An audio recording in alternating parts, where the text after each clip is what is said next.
দর্শক, যে মনোরম জায়গাটি আপনারা দেখতে পাচ্ছেন এটি বরিশাল জেলার উজিরপুর উপজেলার উত্তর শোলক গ্রামে অবস্থিত।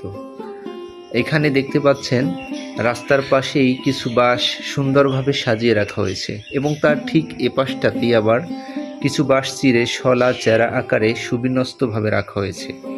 এগুলো সাধারণত পানের বরজে ব্যবহার করা হয়ে থাকে। আপনাদের জানিয়ে রাখছি, এ অঞ্চলে প্রচুর পানের বরজ রয়েছে এবং কৃষকেরা এখান থেকেই তাদের পানের বরজের জন্য এগুলো খুচরা ও পাইকারি কিনে থাকে।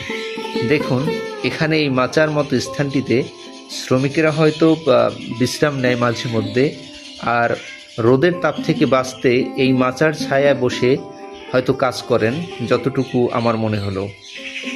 দেখুন, এখানে একটি দৃষ্টিনন্দন জবা ফুলের গাছ, খুব সুন্দর, চারিদিকে রোদ ঝলমল করছে। তার পাশেই এখানে রয়েছে একটি মন্দির, আর ওই যে দেখছেন মন্দিরের ওই পাশটাতেই শ্রমিকেরা বাঁশ চেরার কাজে ব্যস্ত রয়েছেন। দর্শক, হঠাৎ গাড়ি ছেড়ে দেয় ভালোভাবে আপনাদের দেখাতে এবং শ্রমিকদের সাথে আমি কথা বলতে পারলাম না। তবে পরবর্তী সময়ে আমি চেষ্টা করব আপনাদের আরও সুন্দরভাবে এই জায়গাটি দেখানোর জন্য। তো দেখা হবে নতুন কোনো ভিডিওতে। সবাই ভালো থাকবেন, ততদিন পর্যন্ত আল্লাহ হাফিজ।